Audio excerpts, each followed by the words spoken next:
ukuthi i-casualization, i-perpetual casualization leziwa ilu-commission iwrong ngoba I provide i-job security. Umuntu kumele uma ngabe asasebenza azi ukuthi uyasebenza and nalo msebenzi kungabe nje ngumsebenzi kube ngumsebenzi o-recognized as a decent job and sinokukholelwa ke thina ukuthi bonesi kumele ngabe ngabantu abaku-class i-decent job guaranteed kubo. It is unfortunate ukuthi lu-commission isebenzisa ama-loopholes akhona emthethweni wethu nefeyila yahulumende to make sure ukuthi abaqashi bayawulandela umthetho to manipulate the situation. Lento is lama-slave wages ama-workers awatholayo lapha elu-commission ayethusa uma ngabe sowudibana nale-worker likutshela nokuthi lihola malini. Uyamangala ukuthi abantu abaphithizela lapha abasiphatha kahle kangaka ngoba phela iy'bhedlela sezafa zonke la even sekusele sona lesa sibhedlela.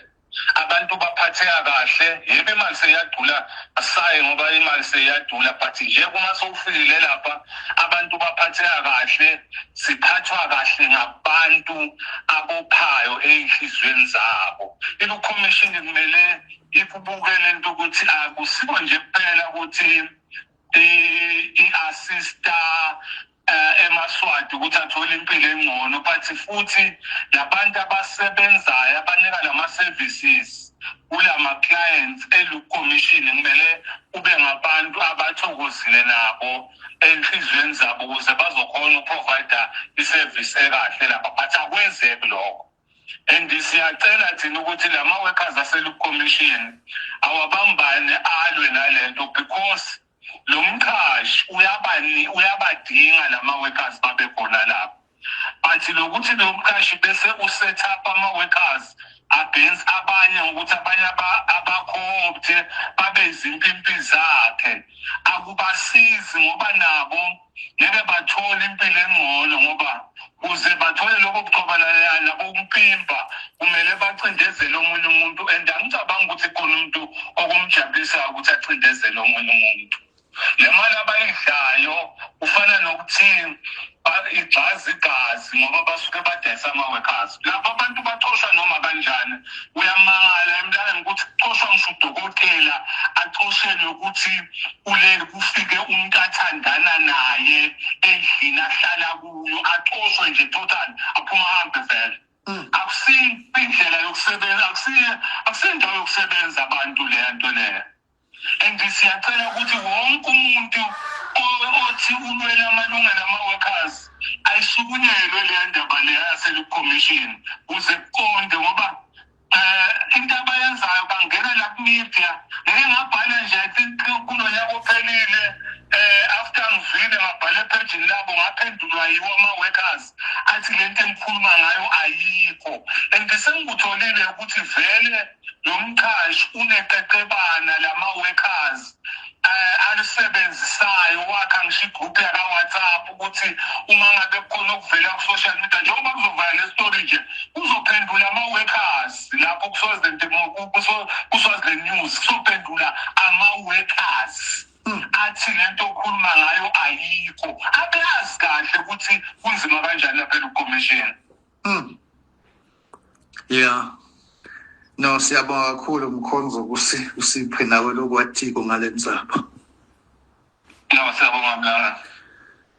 Yeah, masotla mahle indzaba yalapha elu-commission sithola nje information lapha yana ukuthi tisebenta tiphatheki kahle.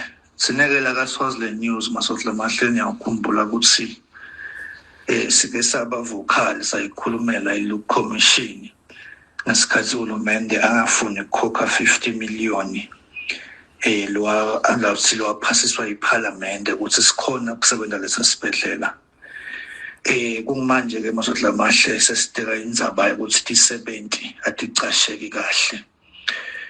Lesiyaye sikuthandze siyimedia njengoba si-independent la Swaziland News.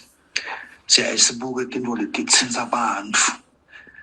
Nangabe nguhulumende logcinzetela ilu commission siyavela tsine siyimedia sitha kwenteke lokungiko. Namanje nangabe ilu commission gcinzetela ti-70 sayisebenta lena ndzaba nakuhambe kahle izifike ekugcineni ti-70 masodla mahle emanesi la vikela timphilo noma ke lasinzitha timphilo akwamele ukuthi aphathiseke ngendlela lesiva ukuthi laphayana elo commission aphatheka ngayo kusayiniswana ema-1 month contract lesikutfolile-ke ukuthi uyafika 76 kuthiwa sign contract ya 1 month iphindze-ke kuthiwa leyo contract itawurenewa nangabe kumbe le mali oyihola kule nyanga letako seyihlisiwe kuthiwa zotawuhola lencane gcina ungadi ukuthi uyasebenta noma kumbe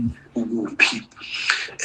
Sisitamile-ke kumtsinza komphathi ngiyathemba futhi namanje ngafuna ukuthi lokungila emoyeni ngimzame yena-ke make laphayana ikho Van der Wal ngivethe ngabe ngingamthola yini kwa-Swaziland News la ngikhuluma khona naye akhone wakunene ukuthi executive director akiphendulele sawubona ukuthi ngabe uyatholakala yini indzaba nje lecake kakhulu kuka-Swaziland News masodla mahle.